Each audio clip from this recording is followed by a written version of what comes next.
Motion का आज part 2 है। इसमें कुछ हम लोग जो कल पढ़े थे और उसको थोड़ा सा रिकैप करते हैं। इसमें फॉर्मूला बताया गया था कि v is equal to U plus A T. फिर एक फॉर्मूला था s is equal to U T plus half A T square.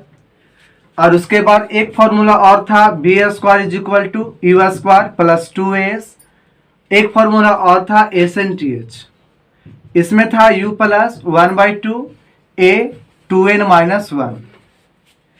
ठीक है, इतना ही फॉर्मूला हमारा मेन होता है, 4 फॉर्मूला, जिसमें ये फॉर्मूला तब यूज करते थे जब a बराबर क्या हो, कांस्टेंट। ये एक्सेलरेशन का मान कभी भी नहीं चेंज करता था, तब हम इसको यूज करते थे। इसमें बताया गया कि इस फॉर्मूले को हम लोग मोशन अंडर ग्रेविटी के रूप में यूज कर सकते हैं। जैसे कि हम लोग बोलते हैं ना कि यहाँ से कोई चीज को फेंक देते हैं तो फेंकने के बाद ये ऊपर जाएगा, फिर ऊपर से आकर रिटर्न होकर के नीचे आएगा। जब रिटर्न होकर के नीचे आता है तो उस केस में जब ऊपर जाएगा तो ये जाने का टाइम कितना लेगा, ये आने का टाइम कितना लेगा, मैक्सिमम हाइट कितना अटेंड करेगा, कितना ऊंचाई तक जा सकता है। ठीक है, फिर उसके बाद जब जाने के बाद ये देखा जाएगा कि टोटल टाइम कितना होगा, और जब टकराएगा तो किस स्पीड से टकराएगा। तो इसके बारे में भी हम लोग यहाँ पर देखे थे, तो दोनों को अलग अलग तरीका से हम लोग देख लेते हैं एक बार और। ठीक है, और यही हम लोग का भी देखना होगा। तो ये 4 और यहाँ से भी जो फॉर्मूला बताएंगे वो बहुत इंपॉर्टेंट है। अगर इतना पता रहेगा तो क्वेश्चन को हम लोग बना पाएंगे। तो देखते हैं इसमें आगे। देखिए, पहला हम लोग केस लेते हैं जब वस्तु को ऊपर की ओर फेंका जाए। ठीक है, वस्तु को ऊपर की ओर फेंकते हैं। तो ऊपर की ओर फेंकेंगे तो मान लेते हैं कि यहाँ पर हमारा कोई वस्तु था, यहाँ से फेंक रहे हैं यू स्पीड से। उसको हम लोग स्पीड कितना दिए हैं, यू। तो देखिए, ये जैसे ही ऊपर जाएगा तो ऊपर जाने के बाद ये रिटर्न आना चाहेगा।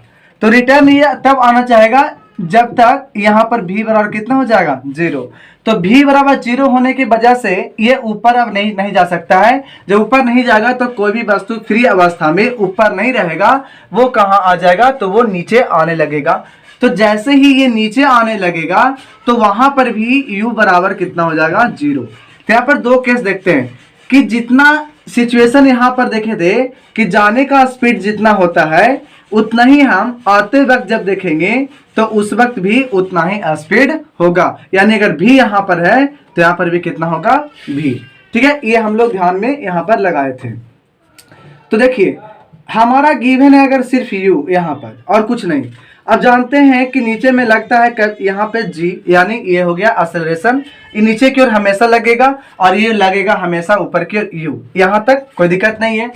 अब क्वेश्चन पूछा जा रहा है कि यहाँ से यहाँ तक जाने में कितना टाइम लगा। तो हम लोग याद रख लेंगे कि u/g होता है। फिर पूछ दिया जाएगा कि यहाँ से यहाँ जब गया तो पूरा हाइट कितना हो गया। तो याद रखेंगे u²/2g। ठीक है, कोई दिक्कत यहाँ तक? क्या बोला गया, यहाँ से यहाँ तक जाने का टाइम कितना होगा, u/g। यहाँ से यहाँ तक जब गया है तो कुछ ऊंचाई ऊपर उठा होगा, वो ऊंचाई का वैल्यू कितना होगा, तो u²/2g। ठीक है, उसी प्रकार से अगर कोई वस्तु को हम यहाँ से ड्रॉप करते हैं नीचे, ड्रॉप मतलब सिंपली छोड़ देते हैं। जब सिंपली छोड़ देते हैं उस केस में इनिशियल स्पीड उसका कितना होता है, 0।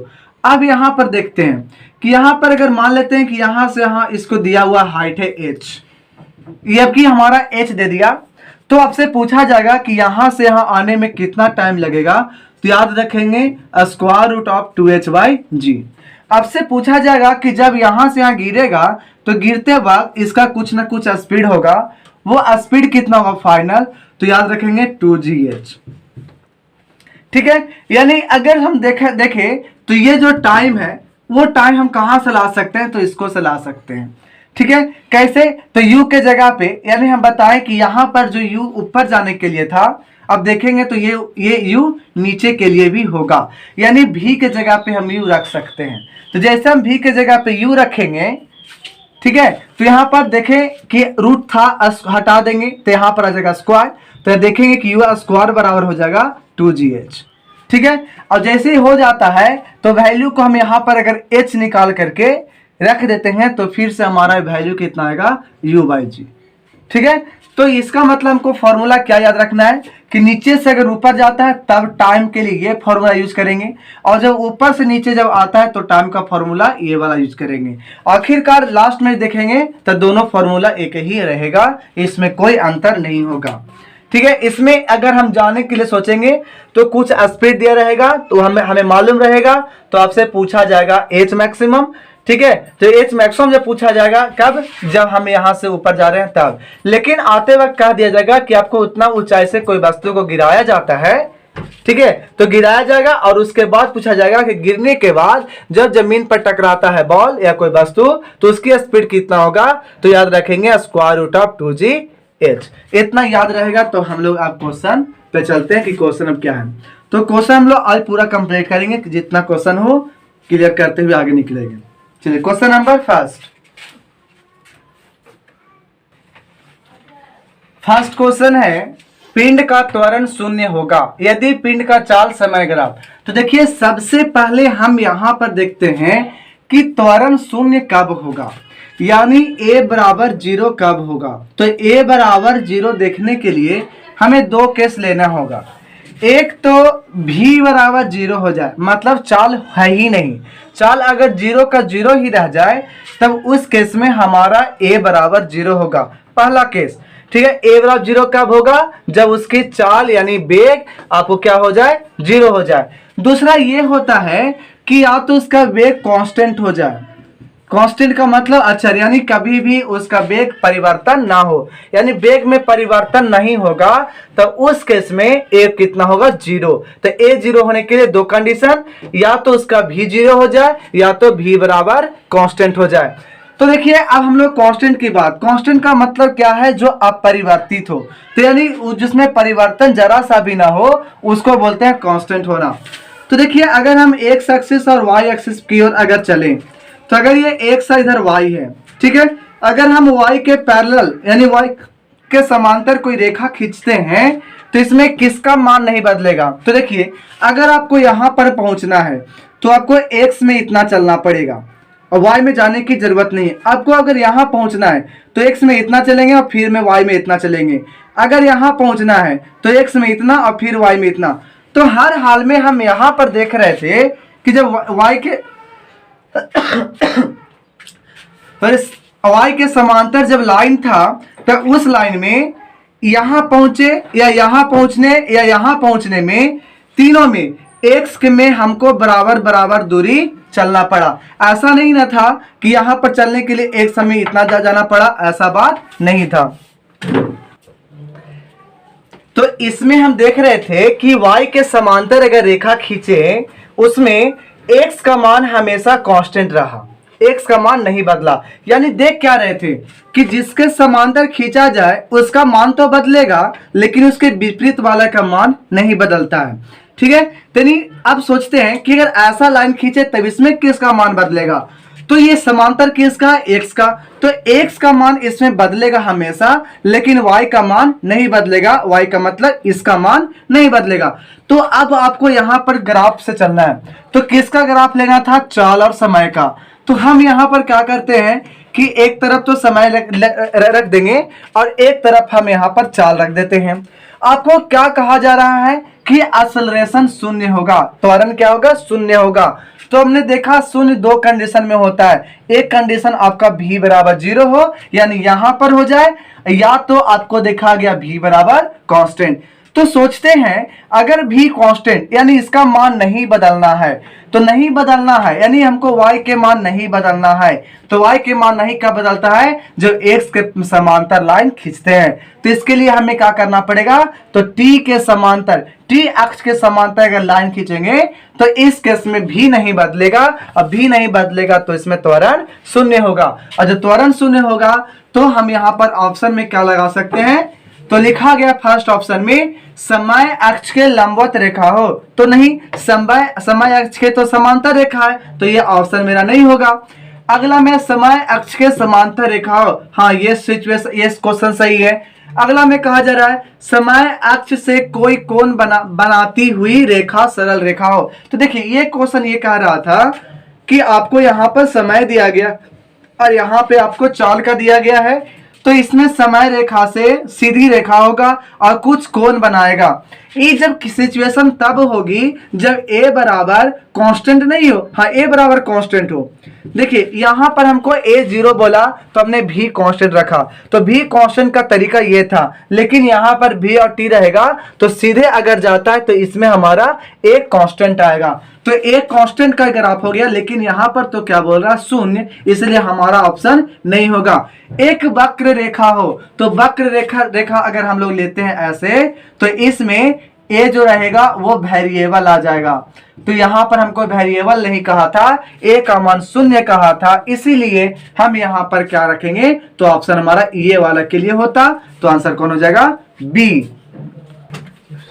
देखिए फिर से आ गया समय ग्राफ। अब ढलान की बात आता है, तो देखिए सबसे पहले जो ढलान लिखा गया है, इस ढलान को हम लोग इंग्लिश में बोलते हैं स्लोप। क्या बोलते हैं, स्लोप बोलते हैं। स्लोप जो होता है वो tan थीटा के बराबर होता है। तो अब यहां पर हम चलिए आपको एक कंफ्यूजन को दूर करते हैं कि कब हम लोग ढलान निकाल मतलब स्लोप निकालेंगे चाल समय को तो क्या मिलेगा, और अगर यहां पर दूरी समय होता तब क्या मिलता, एरिया निकालते तब क्या मिलता। तो देखिए फॉर्मूला हम लोग बेसिक के चलते हैं। यहां पर देखो कि v बराबर एस वाई टी, यानी चाल बराबर दूरी बटे समय हम लोग यहां पर लिखे थे। चाल बोलेंगे तो यहां पर दूरी लेना पड़ेगा, अगर यहां पर हम लोग वेग लेते हैं तो यहां पर विस्थापन के नाम से हम लोग इसको जानेंगे।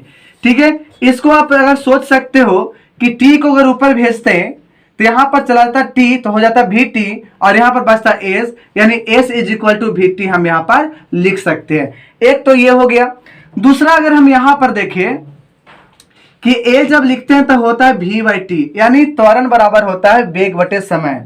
जब त्वरण बराबर वेग बटे समय हुआ, इसको ऊपर भेजेंगे तो हो जाएगा 80, तो यहां से v निकल जाएगा हमारा 80। ठीक है, चलिए अब यहां पर आते हैं। देखिए स्लोप का मतलब tan थीटा, और tan थीटा का फॉर्मूला होता है p बटे b, यानी आपको जब बटा वाला कॉन्सेप्ट आएगा, ठीक है, कोई भी फॉर्मूला है अगर आपको बटा का कॉन्सेप्ट है मतलब आपको स्लोप के बारे में कहा जा रहा है। ठीक है, ध्यान में रखना है। tan थीटा में क्या देखे, p बटे b, यानी आपको बट्टे से मतलब इसमें कनेक्शन है। जब बट्टा में बट्टा से कनेक्शन है, इसका मतलब हमें क्या देखना है कि tan थीटा के रूप में होगा, और tan थीटा किसके रूप में होता है, स्लोप के रूप में होता है। तो यहां से अब हम लोग देखते हैं, जैसे ही बोला था चाल समय ग्राफ को, तो चाल समय ग्राफ को बोला तो यहां पर हो गया चाल, और ढलान बोला तो ढलान हमेशा बटा में आता है, तो चाल बटे समय हम यहां पर लिखते हैं। या तो बेग बटे समय बोलेंगे, तो बताइए बेग बटे समय किसका फॉर्मूला होता है, ए का। तो हम बोलेंगे इससे क्या प्राप्त हुआ, तो हम बोलेंगे कि चाल और समय ग्राफ का अगर हम लोग यहां पर स्लोप लिए थे, ढाल लिए थे, तो उसे हमें क्या मिला, त्वरण मिला। ठीक है, लेकिन यहां पर तो हम आंसर मिल चुका है कि पिंड का तो चाल नहीं होगा, क्योंकि चाल समय का ढलान बोला, ढलान मतलब बटा बोला, तो ये नहीं हुआ। पिंड द्वारा चली गई दूरी, तो दूरी क्यों नहीं हुआ, अब उसको हम यहां पर देखेंगे। ठीक है, तो इसका आंसर हमें मिल गया पिंड का त्वरण। कैसे, तो ए बराबर ढाल बटे ढलान, और ढलान कैसे होता है, बटा में होता है। तो बटा में हमको चाल और समय मिल गया, तो किसके बराबर था, ए बराबर। लेकिन हम लोग चलते हैं दूरी पर। देखिए यहां पर v और t है, तो अगर हम ग्राफ यहां पर लिख दें इधर v और इधर t, आपको यहां से यहां तक आपको क्षेत्रफल लिख रहे हैं, और इसका चौड़ाई अगर हम मान लें t और इसका लंबाई अगर मानते हैं v, एक प्रकार का ये क्या बन रहा, आयत। तो आपको जब vt लिखा गया, इसका मतलब क्या हुआ, लंबाई गुने चौड़ाई लिखा गया होगा, और लंबाई गुने चौड़ाई क्या होता है, क्षेत्रफल होता है। यानी अब हम ध्यान रखेंगे कि गुना जब ये किया जा रहा है, इसका मतलब इस क्षेत्रफल निकाला जा रहा है। गुना का मतलब क्या निकाला जा रहा है, क्षेत्रफल। यानी जब हम लोग vt का ढलान न निकाल करके अगर क्षेत्रफल कहता, तब आंसर होता पिंड द्वारा चली गई दूरी। यानी क्षेत्रफल निकालेंगे vt प्लॉट का, तो क्या मिलेगा, डिस्टेंस या तो डिस्प्लेसमेंट, यानी दूरी या तो विस्थापन। तो याद रहेगा, जब हम लोग यहाँ पर vt से दो ग्राफ मिल रहा था, एक तो ये वाला vt प्लॉट का है और एक vt प्लॉट का ये है। तो vt प्लॉट का अगर स्लोप निकालेंगे तो क्या मिल गया, ए मिला। अगर vt प्लॉट का अगर हम लोग क्षेत्रफल निकालेंगे तो क्या मिलेगा, दूरी। ठीक है, चलिए अब यहां पर एक चीज और, यहां पर देखेंगे कि अगर ग्राफ में भी न रह करके दूरी और समय का रहता, तो दूरी और समय में क्षेत्रफल का कहीं फॉर्मूला नहीं आएगा, सिर्फ इसमें ढाल का बात आएगा। जब दूरी और टाइम का यानी समय का ढाल निकालेंगे तो क्या मिलेगा, भी मिलेगा। ठीक है, तो दूरी और समय का ढाल निकालेंगे तो क्या मिल जाएगा, भी मिल जाएगा, यानी आपको वेग मिलेगा। उसी प्रकार से जब 80 जब प्लॉट रहेगा तो इसमें कभी भी ढाल नहीं निकालना होगा, इसमें हमेशा क्षेत्रफल निकालना होगा। ठीक है, तो 80 का क्षेत्रफल निकालेंगे तो क्या मिलेगा, भी, यहां से क्या मिल जाएगा, भी। 80 को गुना करें तो क्या मिल रहा है, भी। यहां से देखिए एक चीज हमें देखने को मिला, हमारे पास तीन क्वांटिटी है, एस, भी और टी है।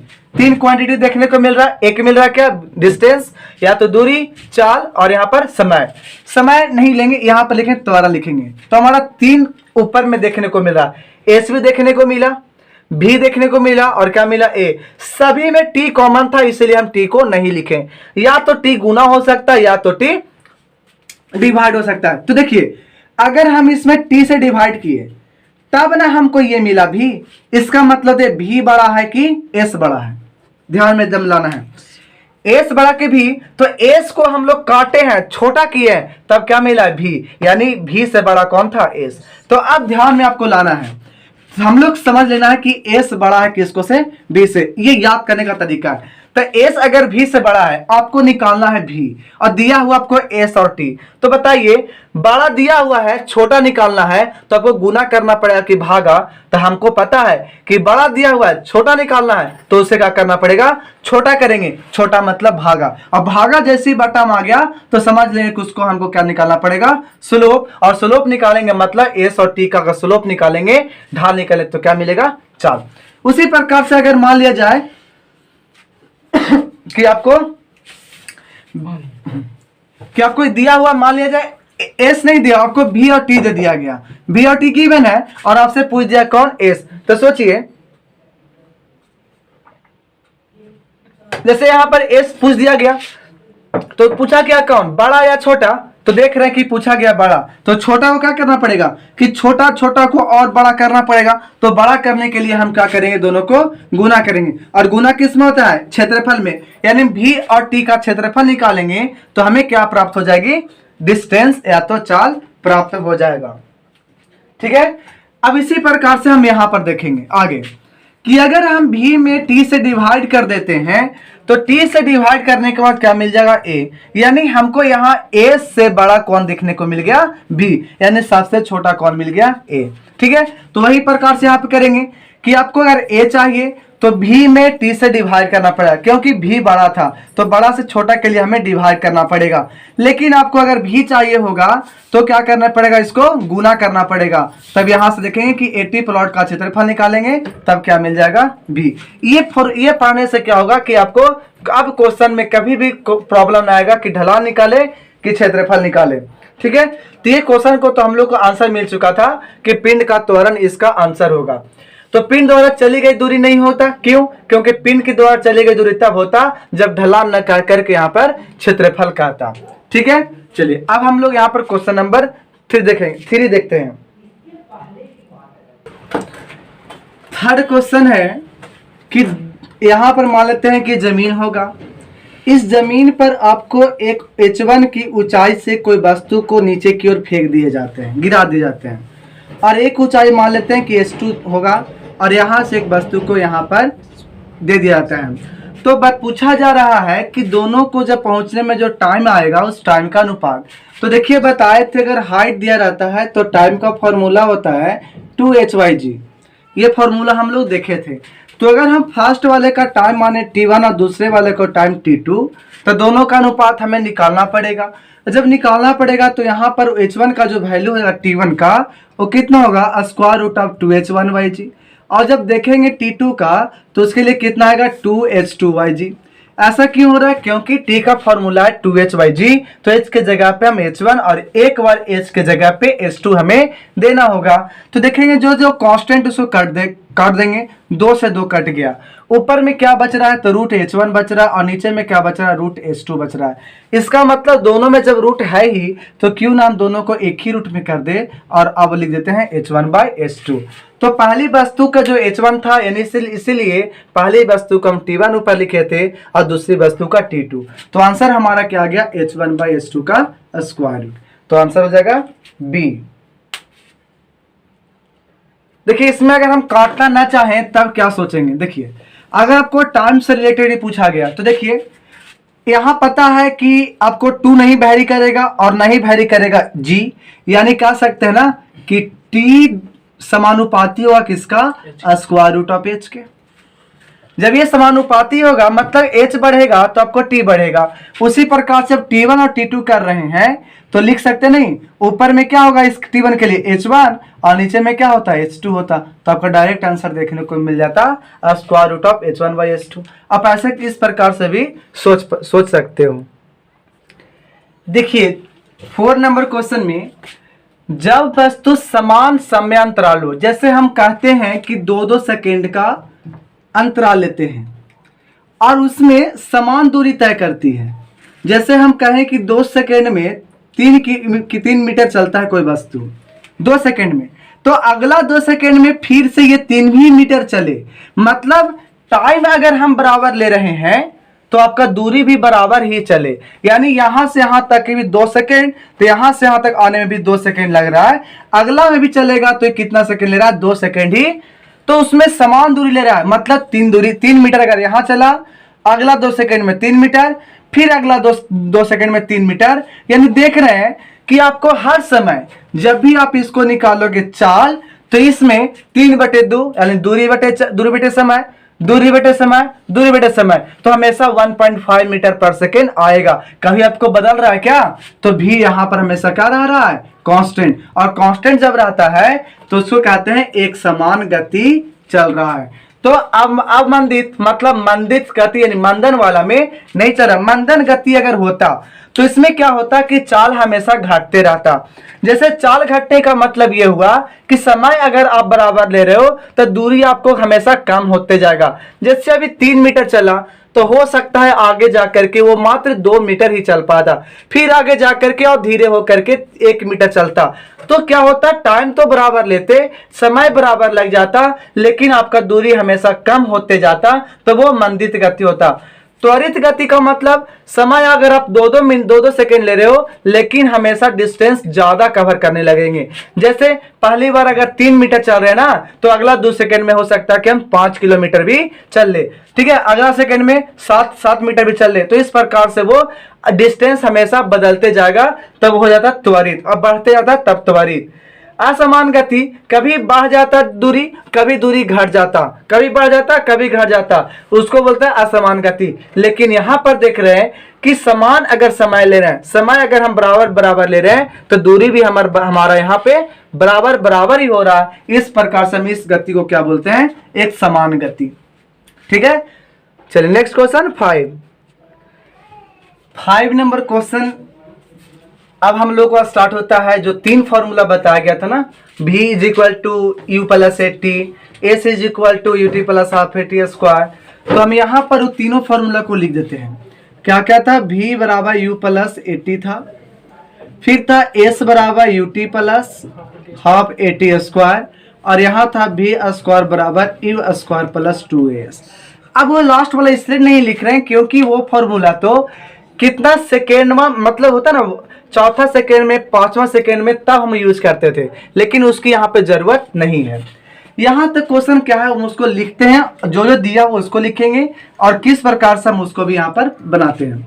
लिखा, प्रारंभ में एक कार समान वेग से चल रही थी, मतलब शुरू में यू क्या था, कांस्टेंट था, लेकिन कहा जा रहा है कि उस पर 1 मीटर पर सेकेंड स्क्वायर का त्वरण, तो 1 बराबर 1 मीटर पर सेकेंड स्क्वायर का त्वरण लगा, लेकिन कितने समय तक लगा, तो 12 सेकेंड तक लगा।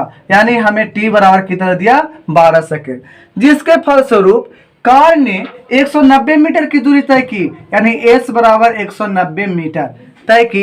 तो बताइए कार की प्रारंभिक वेग, यानी ये वाला का वैल्यू पूछा वाट। तो देखिए आपको 4 चीज है, मतलब कौन वाला में ये फॉर्मूला है। तो देखिए यहाँ पर क्या नहीं मौजूद है, तो हमको इसमें भी नहीं मौजूद है, तो इसमें जिस वाले फॉर्मूला में भी होगा उसको क्या करेंगे, हटा देंगे, काट देंगे। तो देखिए भी आपका इसमें है, नहीं लगेगा, भी इसमें नहीं लगेगा, क्यों, क्योंकि हमको इसमें भी के बारे में कुछ भी बात नहीं कहा गया, और जब नहीं कहा गया तो ये दोनों फॉर्मूला नहीं लगेगा। तो बताइए कौन सा लगेगा, तो s बराबर you T plus half A T square. तो यहां से हम चलेंगे s बराबर you T plus half A T square पे। अब आपको वैल्यू रख देना है। एस कितना बोला 190 मीटर, तो हम एस के जगह पे 190, यू नहीं पता छोड़ देंगे, टी कितना है 12 प्लस 1/2, ए कितना था 1 था 1 रख देंगे, टी कितना था 12 का स्क्वायर होगा। ठीक है, अब यहां से देखेंगे तो कितना आएगा 190 12 यू प्लस, देखिए यहाँ पर बार बार 44 से काटेंगे तो आपको मिलेगा 72 बार में, तो 72 यहां से आएगा, ये प्लस में इसको इधर ले जाएंगे तो क्या बनेगा माइनस में, यानी 190 में से 72 घटेगा और 12 यू बचेगा। अब यहां से देखेंगे तो घटाते हैं तो 12 यू जो का त्यों छोड़ देंगे और 190 में से 72 घटाएंगे, तो आप सिंपली छोड़िए 90 में से 72 घटाइए 18 आएगा और 100 इधर से तो 118 आ गया। अब जब u का वैल्यू निकालना चाहेंगे हम तो u बराबर कितना होगा 118 तो रहेगा लेकिन 12 नीचे आ जाएगा, तो देखिए आप यहां से निकालिएगा 12 प्लेक्स एक बार में लगेगा, एक बार में नहीं लगेगा। अब देखिए इसको फिर से एक बार हम इसको मिला लेते हैं। ठीक है, देखिए आपको u कितना था कांस्टेंट नहीं पता, a कितना था 1, t कितना था 12। ठीक है, अब यहां से s कितना था 190 मीटर, यहां तक कोई दिक्कत नहीं है। चलिए रखते हैं s बराबर u, तो s बराबर कितना 190, u कितना था u हमको नहीं पता था, t कितना था 12 लिख दिए, 1/2 होगा a होगा और t स्क्वायर, मतलब यहां से t कितना था 12, तो 12 का स्क्वायर हो जाएगा। ठीक है, क्योंकि 12 सेकेंड तक ही लगा था इसलिए हम 12 सेकेंड को ही यूज कर रहे थे। ठीक है, अब यहाँ से 12 44 से तो 144 जब काटेंगे 2 से तो कितना आएगा 72, जब 72 को इधर जाके लेके जाएंगे तो माइनस में आएगा और घटेगा तो कितना आएगा 118। सही है, आप इसको क्या करो काट लो, कितने बार में आएगा तो 2 से काटो 6 और यहाँ से कटेगा कितने बार में 5, 1 और 9 59। अब ये नहीं कटेगा तो 59 में भागा दीजिए 6 से तो कितना आएगा, ऑप्शन इसमें एक भी नहीं मिला तो हो सकता है इसमें ऑप्शन क्या होगा मिस्टेक होगा। ठीक है, हाँ आप तो इसको जब कीजिएगा तो कितना आएगा 9 छक 54 9 आ जाएगा। उसके बाद बचा कितना 3 जब यहाँ पर करेंगे पॉइंट में तो 9.5 मीटर पर सेकेंड आंसर होगा। ठीक है, ये तो क्वेश्चन को हम यहाँ पर, लेकिन आपको 5 नंबर क्वेश्चन में जो बुक में था यहाँ पे थोड़ा सा मिस्टेक हो गया, 12वें सेकेंड लिखा हुआ था, यहाँ पर ऑप्शन में क्या क्वेश्चन में क्या था 12वें सेकेंड। हाँ, तब हम लोग 12वें बोला हम ये फॉर्मूला लगाएंगे, लेकिन अगर 12 सेकेंड तक था तब के लिए क्वेश्चन सही है। तो चलिए हम 12वें सेकेंड को भी बना लेते हैं और तब हमारा ऑप्शन आ जाएगा।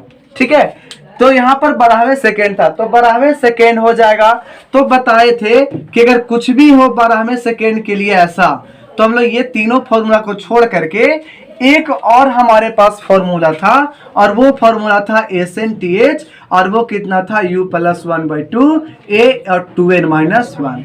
तो 12वें सेकेंड में इतना चल रहा था। ठीक है, तो देखिए आपको यहाँ पर Sn का वैल्यू यहाँ पर दिया गया है और t नहीं, अब यहाँ पर n का मान बोलेंगे। तो देखिए फॉर्मूला रखते हैं, इसके जगह पे 190, u नहीं पता और a का वैल्यू 1 और 2 × 12 - 1, कोई दिक्कत, n का वैल्यू कितना लेंगे 12, तो 190 बराबर u + 1/2 गुने कितना होगा 12 2 ना 24 में से गया तो 23। ठीक है, यहां से आप इसको काटोगे तो कितने बार में 11.5 बार में, यानी जब हम यहाँ पे 190 में से 11.5 घटाएंगे तो कितना जाएगा, देखिए 178.5 आ जाएगा, यही आपका आंसर हो जाएगा।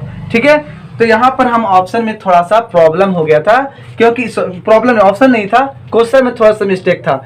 यहाँ पर सेकेंड 12 सेकेंड तक था तो 12 सेकेंड तक लिए तो पिछले वाला सॉल्यूशन करेक्ट है, लेकिन 12वें सेकेंड बोलेगा तो हम इस फॉर्मूले से लेकर के चलते हैं। ठीक है, तो आज इतना ही तक रहते हैं और कल हम इसको आगे फिर इसको कंटिन्यू करेंगे।